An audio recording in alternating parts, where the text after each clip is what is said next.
بسم اللہ الرحمن الرحیم۔ خطبات امیر المومنین امام علی علیہ السلام،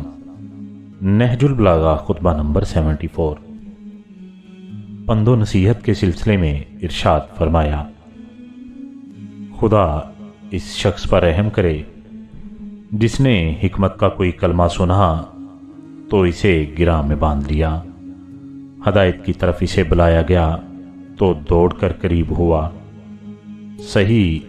راہبر کا ہاتھ تھام کر نجات پائی،